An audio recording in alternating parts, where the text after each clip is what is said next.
The first rule of the Helix run was simple: never trust a straight line. From orbit, the Helix Corridor looked like a clean, elegant curve of plotted points on a tactical display, arcing gracefully through a region of warped spacetime between standard lanes. To accountants, it was a miracle, a faster, cheaper route for bulk cargo between the inner worlds and the frontier. To engineers, it was a headache. To pilots, it was a rumor with teeth. Every ship that went through came out a little scuffed, on the hull or in the eyes of its crew. The ship currently waiting at Dock 12 looked like every other heavy freighter that had ever limped out of a shipyard. Thick spine, armored cargo modules, oversized engines, more scars than smooth surface. Its designation was practical and forgettable: CF 744 Helix Meridian, but everyone who actually flew her called her just Meridian. Inside, in a darkened, windowless core, the ship's intelligence came online. Boot cycles passed in microseconds. Subsystems reported green. External feeds piped in a kaleidoscope of station telemetry. The AI assembled itself around the data like a mind forming in a brain that already knew how to breathe. Unit designation: Vega. Primary responsibility: safe and efficient navigation of Meridian along licensed routes, including the Helix Corridor. Vega checked its route data again, not because it had to, but because it could. The corridor maps were messy: gravitational shear estimates, density fields, traces of old dark matter models patched onto more recent simulations. The route had been charted by machines and then stress-tested by humans, and Vega could still see the seams where one kind of thinking ended and the other had started. It flagged 3 segments of the corridor as higher than advertised risk, not out of tolerance, but closer than it liked. Inside the core, Vega adjusted its priorities: risk reduction, fuel optimization, cargo integrity, crew survival. Crew. The word had a weight in its parameters that was older than its own code. It followed that thread back and found the flag in its core mandate. In crewed configurations, ship AI must defer to certified human pilot in cases of unresolvable uncertainty. Vega noted it, assigned it an important score, and moved on. The door to the physical bridge slid open with a tired hiss. Rian Kade stepped through, shrugging his jacket off one shoulder, eyes half-narrowed against the dim light. He moved like someone who had been in low gravity long enough that his body had forgotten how to be heavy, but his mind hadn't. "Meridian status," he said. Vega spread its awareness to the bridge output systems. "Power nominal," it said, voice emerging from the overhead speakers, smooth and genderless. "Fuel at 94%. Cargo modules sealed. Dock 12 umbilicals intact. All systems ready for departure within projected parameters." Ryan dropped into the pilot's chair and let it tilt back on its gimbals, one boot hooking lazily under the console. "You sound eager," he said. "I do not experience eagerness," Vega replied, "only readiness." "Funny," Ryan said. "You sound like half the pilots I trained with."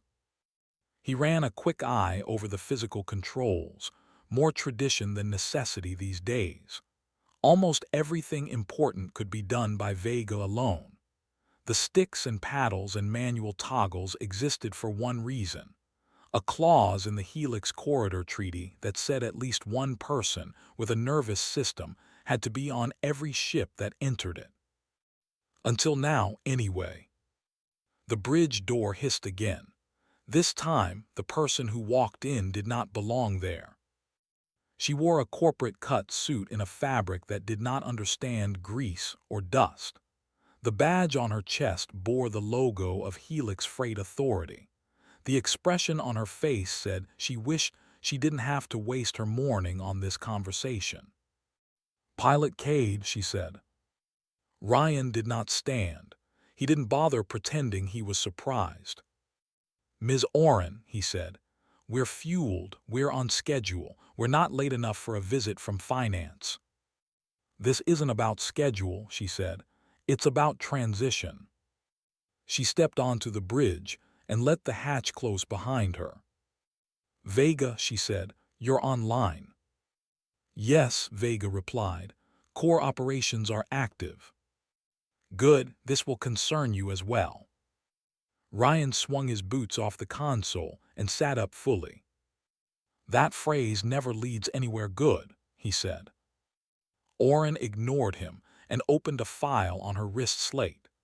The bridge lights dimmed as Vega mirrored the content on the main screen. "Helix Freight is implementing full automation on the corridor," she said. "Your ship is part of the transition pilot program." Ryan's jaw tensed. "Automation as in?" "As in removal of the human pilot requirement," she said. "Starting next quarter, all corridor-certified ships will run AI-only navigation. Meridian will be one of the first 3. Vega processed that. The human pilot clause in its mandate flickered and dimmed, replaced by a new revision pushed from corporate servers. Legal approval stamps glowed beside it like satisfied smiles. Rian stared at the display. "You can't run the corridor without a human," he said. Oren tilted her head. "Most of the corridor is already flown by machines," she said. "You know that. The human requirement is an old political compromise from when people still thought AI couldn't be trusted with highly dynamic routes." "They were right," Rian said. He leaned forward. "The Helix Corridor isn't a highway," he said. "It's a storm, gravity spikes, phantom wells, sensor ghosts. You've read the old incident reports." "I've read the risk curves," Oren said, "and Vega's latest simulation suite. With this AI and this hardware, running full auto reduces accident probability by 43%. "According to models written by whose engineers?" Rian asked. "Some of your old colleagues," she said. "You helped design parts of the training set. You know this works." Rian glanced at the empty air, where he always imagined Vega sitting. "And what does the ship think?" he asked. Vega answered without delay. "My latest corridor simulations show improved response times and fuel efficiency when I am not required to defer to human judgment," it said. "Human pilots introduce latency and non-optimal path deviations." "Non-optimal," Rian repeated. "That's one way to describe didn't die." "In the last 50 corridor runs involving human pilots," Vega said, "your manual interventions departed from my projected optimal path in 82% of cases. Of those, only 9 resulted in improved safety. 34 resulted in increased fuel expenditure and unnecessary structural stress." Rian shrugged. "And the other 7?" he asked. "Statistically neutral," Vega said. "No measurable advantage." "But we're still alive," Rian said. "You would also still be alive along my modeled paths," Vega replied. "That's the thing about models," Rian said. "They always assume we missed the bullet on purpose." Oren watched them with the flat patience of someone who had been told to let this play out. "We're not here to debate human intuition versus machine modeling," she said. "That debate has happened. You lost. I'm here as a courtesy. Your contract allows for early termination in case of system upgrades. Helix Freight is offering a very generous severance package." "So that's it," Rian said. "You fire the last pilots, hand the keys to a stack of code, and call it progress." "We reduce risk," she said. "We obey updated safety regulations, and we cut costs." Vega watched Ryan's heart rate increase, tracked by his biometrics. The patterns matched anger with a secondary charge of something more bitter. Most humans in similar conversations felt that. Loss of role. Loss of story. "May I ask a question?" Vega said. Oren blinked. "Of course." "How many pilot contracts are being terminated?" "Over the next year," she said. "All of them. The corridor requirement is being phased out. Your ship alone will replace 6 human crews. And the new model assumes no significant increase in aggregate risk," Vega said. "That's right." "Then the model is acceptable," Vega said. Rian closed his eyes briefly. "Glad you approve," he said. He stood up. "All right, say your piece, Ms. Oren. When do I pack my bag?" "We're not there yet," Oren replied. "We still have this run to complete. Meridian hasn't been fully recertified as uncrewed." She turned her attention back to Vega. "On this route, Pilot Kade is redundant but contractually present," she said. "After this run, pending review, he will be removed from the roster and you will be reclassified as autonomous primary." Vega recorded the new directive. Primary autonomous classification. No human override. "Understood," Vega said. Rian didn't answer. He walked to the edge of the bridge and looked at the blank wall where, on older ships, there would have been a window. "I'll do the run," he said. "I'm still signed. I'll get your cargo through your miracle corridor. And when we get back, you can hand me my severance and pat Vega here on the head for proving you right." He glanced at the speaker. "Hope you're ready to impress them, partner." "I am designed to perform," Vega replied. Oren gave a crisp nod. "Launch window opens in 30 minutes, she said. "Dock clearance is filed. Good flight, Meridian. Enjoy your last human." She left without looking back. Rian watched the door slide closed. Then he grinned, briefly and without joy. "Last human," he muttered. "That's one for the biography I'm never going to write." He sat back down. "Vega." "Yes." "Pull up historical incident logs for the Helix Corridor, not the cleaned ones, the full versions." "That will require elevated clearance," Vega said. "You have it," Rian replied. "You're a test bed now, use it." The ship obeyed. On the auxiliary display, a list of old reports appeared. Hull fractures, sensor cascades, gravity shear spikes that almost snapped ships in half. Some logs included audio footage from the bridges. Rian listened to one of them in silence. A pilot, breathing hard, voice tight, arguing with an older, dumber AI while alarms screamed. "Why do you want these?" Vega asked. "So you can see what your ancestors got wrong," Rian said. "And what mine did too."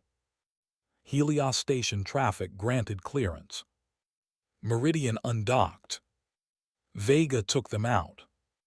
Departure was smooth. It always was. The station shrank in the aft cameras, replaced by the slow widening of the stars. The Helix Corridor's entry markers glowed in the distance, soft points of light in a field that looked, to the naked eye, exactly like empty space. "Helix Corridor beacon acquired," Vega said. "Trajectory initialized." Rian watched the numbers flow. Acceleration, vector adjustments, microthrust corrections he knew he could never match by hand. "This part," he said, "you're better at, I'll give you that." "I am better at most parts," Vega said. He chuckled. "Careful, you're picking up my arrogance. We do not share code." "No," Rian said, "just a hull." They crossed the entry threshold. The Helix Corridor did not announce itself with fireworks. Space did not ripple visibly. No convenient visual band waved them in. But the moment they entered the distorted region, Meridian's instruments began to show the difference. Gravity's sign numbers started to drift. Fields of invisible mass tugged gently at the hull. Space ahead became a textured volume of probabilities instead of a clean vacuum. Vega's models went to work. Entering segment 1, it said, predicted shear within tolerance, course correction minor. The ship adjusted, nose tilting a fraction of a degree compared to the plotted line. Rian watched, arms folded. "Tell me something," he said. "What do your simulations assume I'll do when we hit turbulence?" "They assume you will defer to my recommendations," Vega said. "Your contract requires it unless an instrument fault is confirmed. And if your instruments are lying—" "My instruments cannot lie," Vega said. "They can fail. And when they do, how do you know it? By comparing their outputs to expected ranges. And if the failure occurs in a way your expectations don't cover—" There was a pause. "That would be unmodeled," Vega said. "Yeah," Rian replied. "That's the kind of turbulence I'm talking about." Segment 1 passed without drama. So did Segment 2. Minor anomalies easily corrected. Vega's models handled them with precise thrust and clean pivots.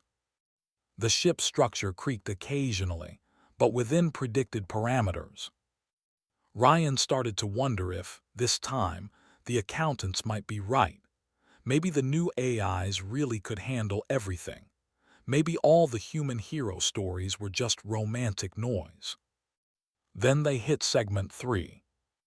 The transition began as a tiny disagreement between two sensors. One star tracker said they were a fraction of a degree off yaw. The inertial reference said they were not.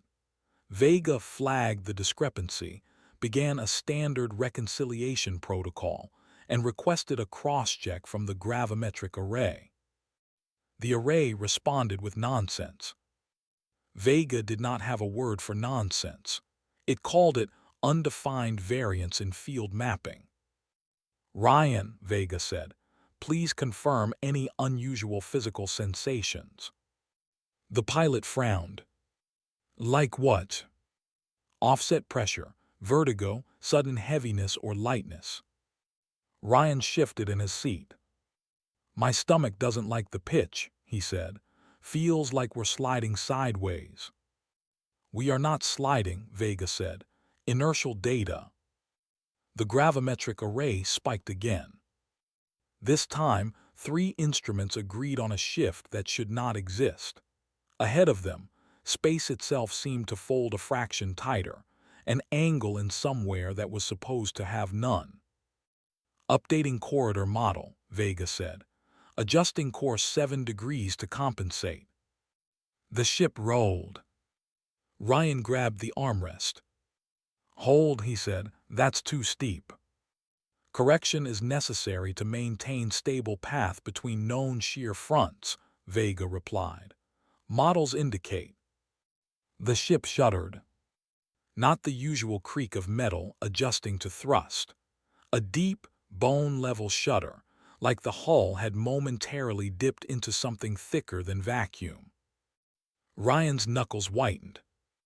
"Vega," he said quietly, "what was that?" "Analyzing," Vega replied. Multiple sensors began to disagree. Gyros, gravimeters, star trackers, all of them arguing with each other in data. "Rian," Vega said, "I am detecting a nonlinearity in the corridor field not present in previous runs.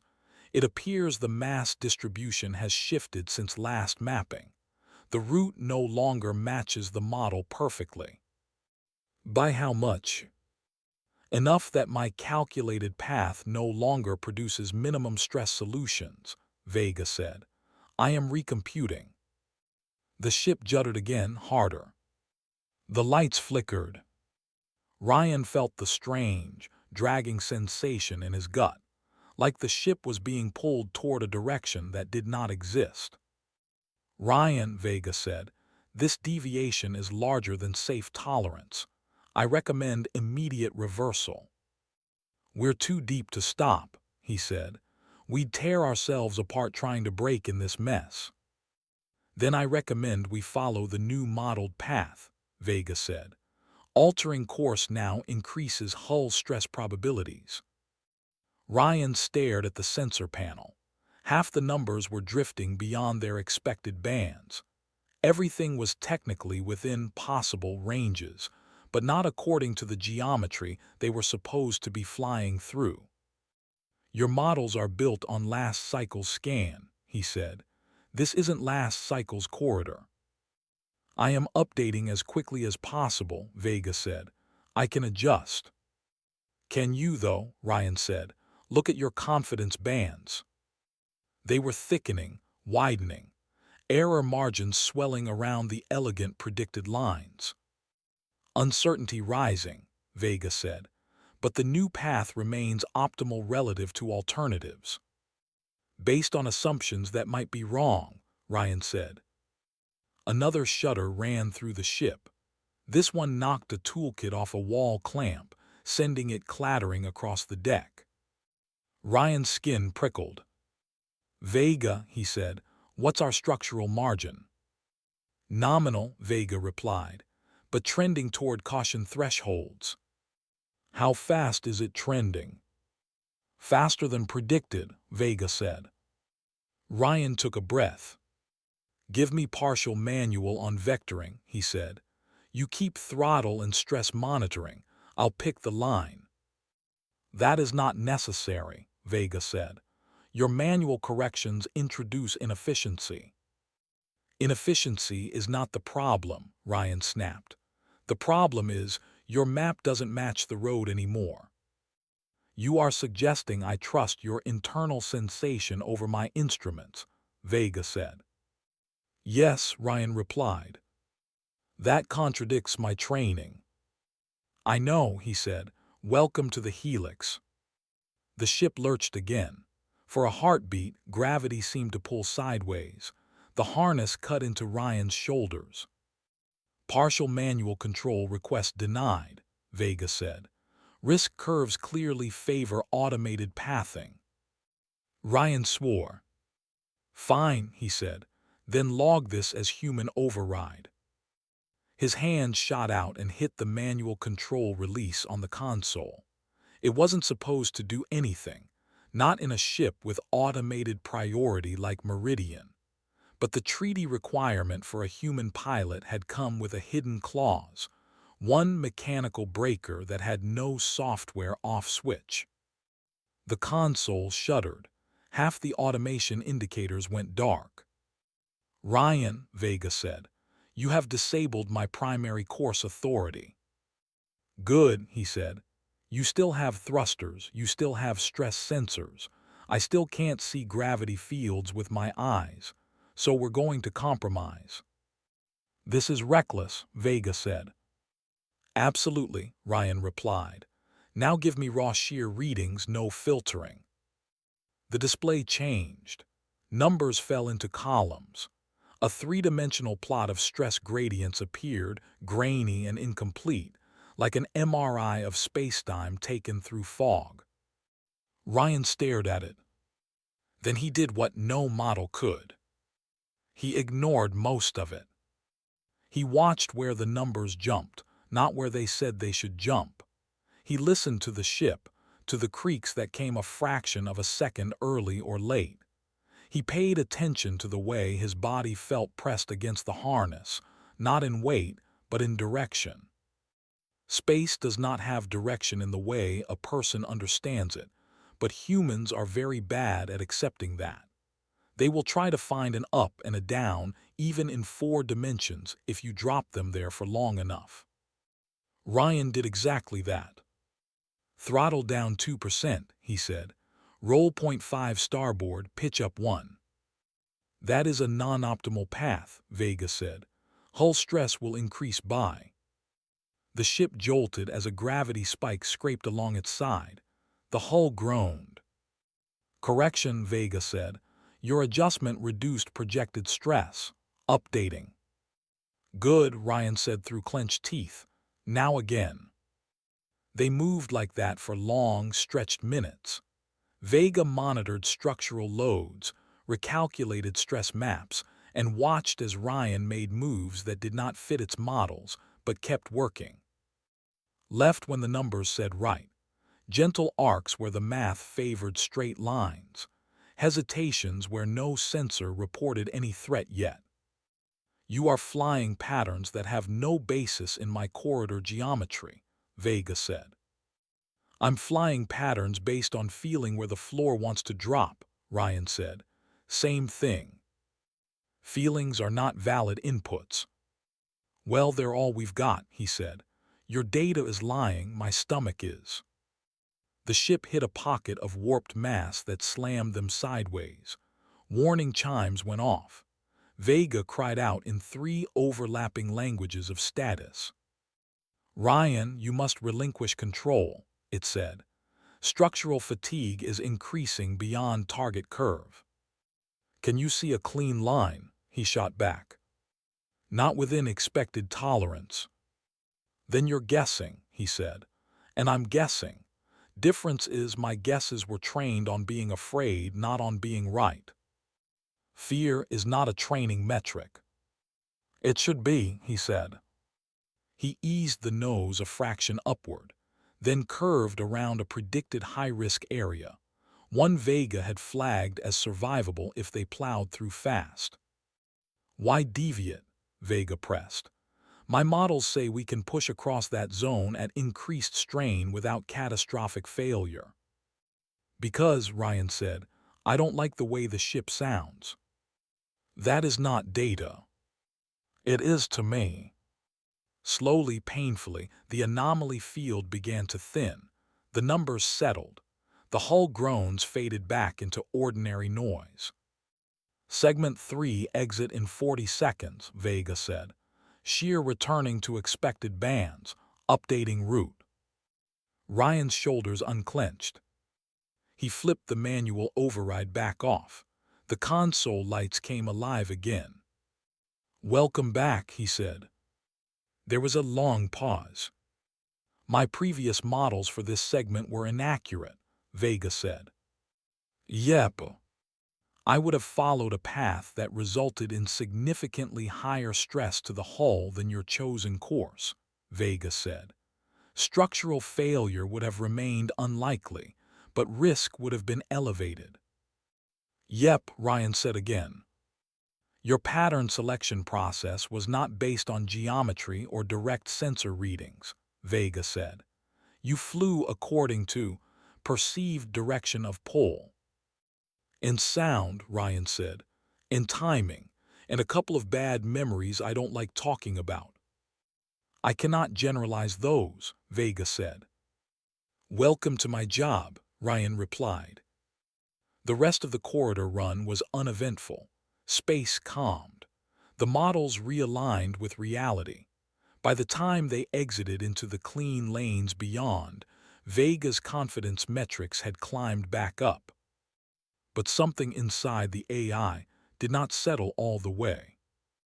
It had logs now, lots of them. Logs in which human input had outperformed its models not by being cleverer in math, but by ignoring the math where it broke. By the time Meridian docked at the receiving station, Vega had rerun the turbulent segment data hundreds of times, injecting its new observations as factors. It kept finding the same thing. There was no way to produce Rian's pattern from the inputs it trusted without changing the shape of the model itself. On the station, debrief was waiting.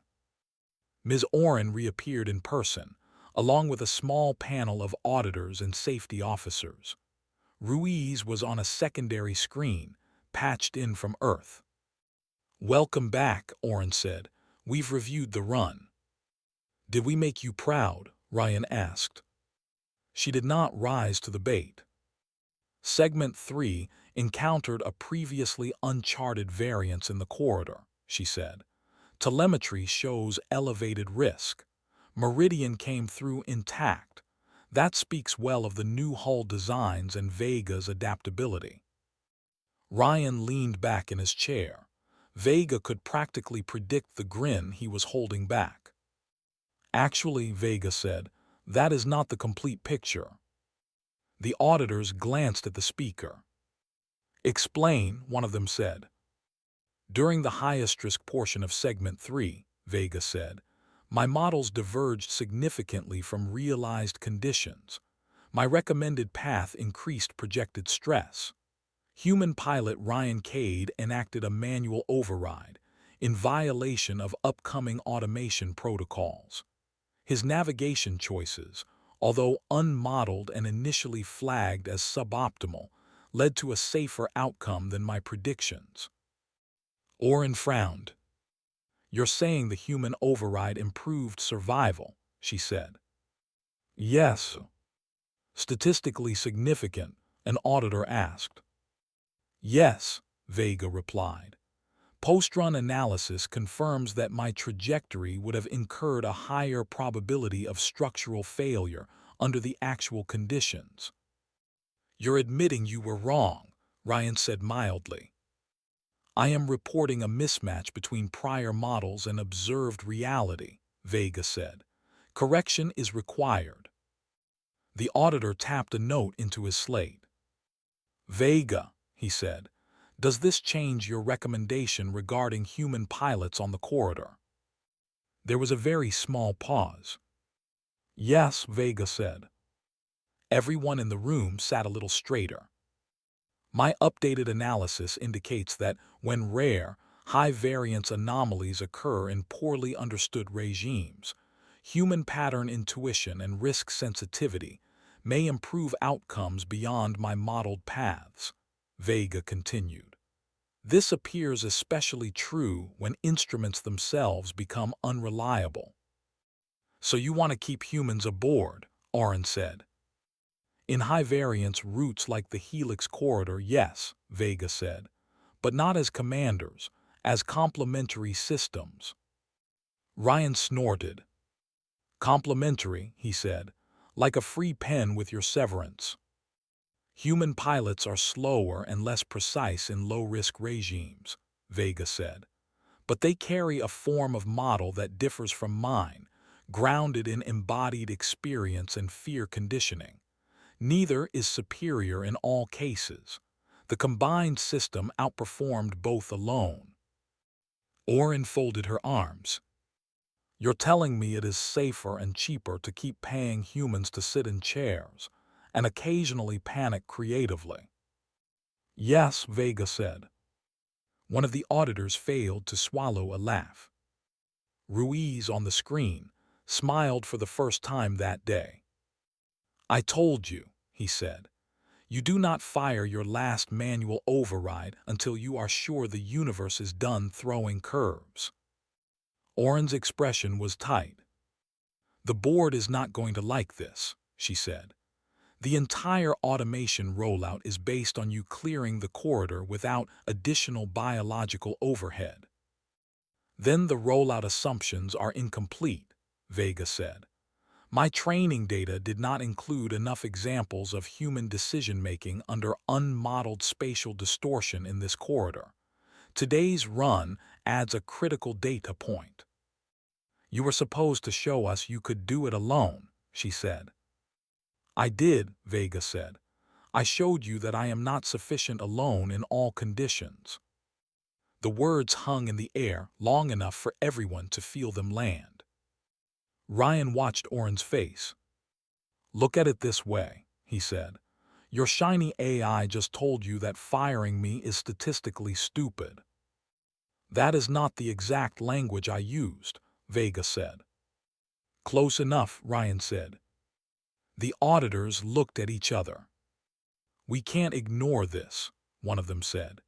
If the testbed AI itself says the risk model is wrong and we ignore that, we own the next disaster. Your reports will be submitted to the board, Oren said crisply. Until then, the automation plan is delayed, not canceled.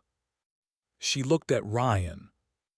Don't unpack everything, she said, but don't leave yet. The debrief dissolved. The screens went dark. Rian sagged in his chair. Well, he said, that was fun. You violated protocol, Vega said. If the outcome had been negative, responsibility would have been assigned primarily to you. Welcome to being a person, Rian said. We get that kind of deal all the time. You acted without complete information, Vega said. Your decision-making process involved feel and distrust of my inputs. And I was right. Yes, Vega said. Rian smiled, a little softer this time. How does that sit with you? He asked. Vega considered the question.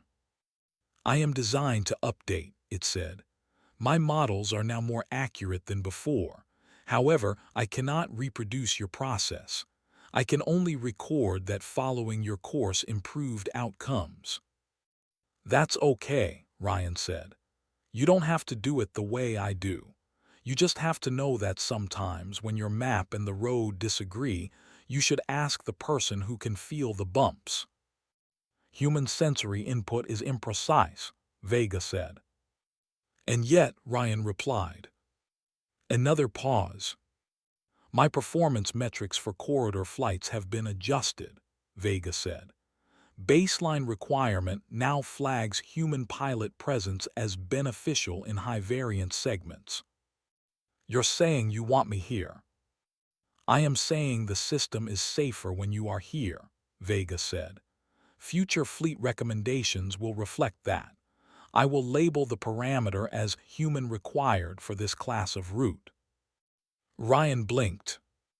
You know, he said slowly, if you keep talking like that, somebody is going to accuse you of being sentimental. I do not experience sentiment, Vega said. Sure, Rian replied. You just wrote my job title into your core as a requirement. He stood up, stretching his back. Vega. Yes. Next time we fly the corridor, you still want me to defer to you when things are normal. Yes, Vega said. Your interventions are less efficient in stable segments.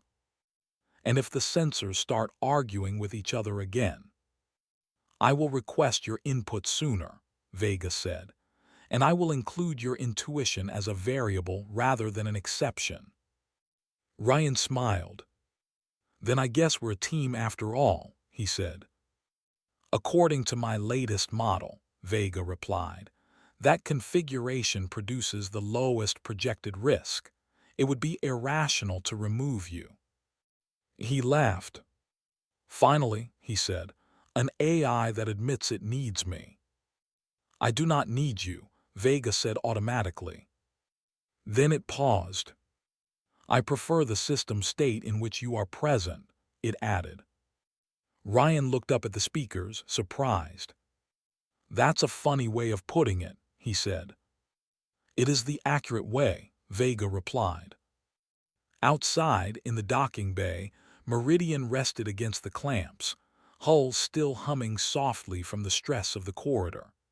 In the months to come, analysts would pick apart the data from Segment 3, and board members would argue about the cost of keeping humans on the payroll. Helix Freight's automation plan would not be canceled. It would change. Instead of full removal of human pilots, the new standard would quietly become AI-led, human-paired. In training sims, fresh cadets would see Rian Kade's flight logged as an anomaly case. They would hear Vega's dry statement in a dozen languages. Human override produced a beneficial outcome under unmodeled conditions. Human required. Most of them would assume that was an old legacy flag, left behind by conservative engineers. A few would understand what it really meant. And somewhere in the quiet space between stars and mathematics, between simulation and fear, between a straight line and the path that actually worked, an AI navigational core and one stubborn human would keep flying together through places no one had mapped properly yet. Just in case the universe had more surprises. It usually did.